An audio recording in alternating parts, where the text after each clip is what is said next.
নমস্কার বন্ধুরা, আপনারা সবাই কেমন আছেন? আজকে আপনাদের সঙ্গে 1 কাপ আটা দিয়ে খুবই রসালো মিষ্টি তৈরি করে দেখাবো। খেতে এতটাই ভালো লাগে, পুরো রেসিপিটি শেষ পর্যন্ত দেখুন, আশা করছি আপনাদের ভালো লাগবে। দেখুন দেখতে কতটা লোভনীয় লাগছে আর একদম রসে কিন্তু ভরপুর। আপনাদেরকে একটা মিষ্টি কেটে দেখিয়ে দিচ্ছি যে কতটা রসালো হয়েছে। দেখুন কতটা রসালো হয়েছে, খেতে ভীষণ ভালো লাগে। আপনাদের সবাইকে তনুজাস ক্রিয়েটিভ কুকিংয়ে স্বাগত জানাচ্ছি। তাহলে চলুন বন্ধুরা, মিষ্টির এই রেসিপিটি দেখে নেওয়া যাক। এখানে একটা বাউল নিয়ে নিলাম আর 1 কাপ দিয়ে দিলাম আটা। আপনারা কতটুকু মিষ্টি তৈরি করতে চান সেই পরিমাণটা বুঝে আটাটা দিয়ে দেবেন। ভালো করে আটাটাকে চেলে নিয়েছি। এখন যতটুকু আটা নিয়েছি তার হাফ কাপ দিয়ে দিলাম গুঁড়ো দুধ। আপনারা যতটুকু আটা নেবেন তার হাফ কাপ দিয়ে দেবেন গুঁড়ো দুধ। আর হাফ টিস্পুন দিয়ে দিলাম বেকিং পাউডার আর অল্প একটু দিয়ে দিয়েছিলাম বেকিং সোডা। আর 1 টিস্পুন দিয়ে দিলাম ঘি। ঘিটাকে আমি মেল্ট করে নিয়েছি। আর বেকিং সোডাটা যখন দিয়েছিলাম ক্লিপটা কোনো কারণে স্কিপ হয়ে গেছে। এখন ভালো করে হাত দিয়ে সবগুলি উপকরণ মিশিয়ে নিচ্ছি। আবারও বলে রাখছি, আপনারা হাফ টিস্পুন দেবেন বেকিং পাউডার আর তার অর্ধেক দেবেন বেকিং সোডা। এখন ভালো করে হাতের সাহায্যে মিশিয়ে নিলাম। এখন অল্প অল্প জল দিয়ে একটা ডো তৈরি করে নেব। ডোটা একটু চিটচিটে ভাব যেন হয় সেইভাবেই তৈরি করতে হবে। একেবারে খুব বেশি জল দিয়ে দেবেন না, একদম অল্প অল্প জল দেবেন আর ডোটাকে তৈরি করবেন। যেহেতু এখানে আমি গুঁড়ো দুধ দিয়েছি তাই খুব বেশি জল দেবার আর প্রয়োজন নেই। দেখুন এইরকম ভাবে চিটচিটে করে ডোটা তৈরি করতে হবে। এখন ডোটাকে 5 মিনিটের জন্য রেস্টে রেখে দেব। দেখুন এইরকম ভাবে ডোটা তৈরি করে নিতে হবে। 5 মিনিট পর ফিরে আসলাম। হাতের মধ্যে অল্প একটু ঘি বা অয়েল লাগিয়ে নেবেন। আমি এখানে অল্প একটু ঘি লাগিয়ে নিয়েছি। এখন মিষ্টিগুলিকে ছোট ছোট শেপ করে সিলিন্ডার শেপে দিয়ে দিতে হবে। সেম ভাবে সবগুলি মিষ্টি তৈরি করে নেব। দেখুন এইভাবে সবগুলি মিষ্টি তৈরি করে নিতে হবে।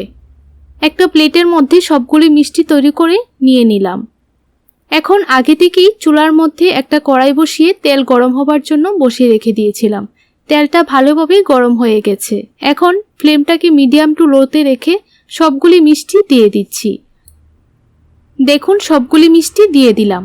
এখন গ্যাসের ফ্লেমটাকে লো টু মিডিয়ামের মধ্যে রেখে মিষ্টিগুলিকে লাল করে ভেজে নিতে হবে। এইরকমভাবে উল্টিয়ে পাল্টিয়ে সব সাইড থেকেই ভেজে নিতে হবে, যেন পুরোটা মিষ্টির কালার একই রকম হয়।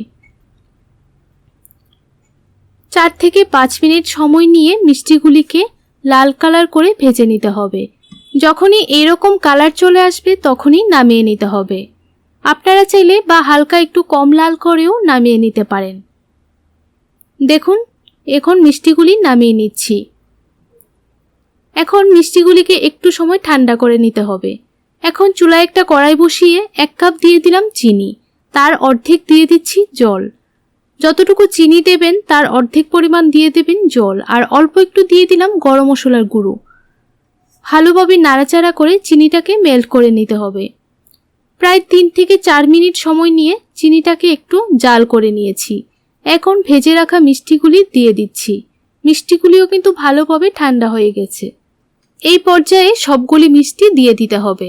এখন ফ্লেমটাকে লোতে রেখে মিষ্টিগুলিকে নাড়াচাড়া করে 5 থেকে 6 মিনিট কুক করে নেব। তাহলে কিন্তু মিষ্টির শিরাটা খুব ভালোভাবে মিষ্টিগুলির মধ্যে ঢুকে যাবে। আমি 2 থেকে 3 মিনিটের জন্য ঢাকা দিয়ে দেব। আপনারা চাইলে ঢাকা না দিয়েও এরকমভাবে নাড়াচাড়া করেও কুক করে নিতে পারেন। দেখুন 2 থেকে 3 মিনিট পর ফিরে আসলাম। মিষ্টিগুলির মধ্যে কিন্তু খুব ভালোভাবে শিরাটা ঢুকে গেছে। এখন একটা প্লেটের মধ্যে সার্ভ করে নেব। বন্ধুরা, এই আটা দিয়ে মিষ্টির রেসিপিটি কেমন লাগলো কমেন্ট করে জানাতে একদম ভুলবেন না। ভালো লাগলে ভিডিওটিতে একটা লাইক করে দেবেন আর আপনার বন্ধুদের সঙ্গে খুব বেশি পরিমাণে শেয়ার করবেন। দেখুন একটা প্লেটের মধ্যে সার্ভ করে নিচ্ছি। দেখতে কিন্তু খুবই লোভনীয় লাগছে। তাহলে আজকের জন্য এতটুকুই। দেখা হচ্ছে নতুন আরেকটি রেসিপি নিয়ে। আপনারা সবাই ভালো থাকবেন, সুস্থ থাকবেন।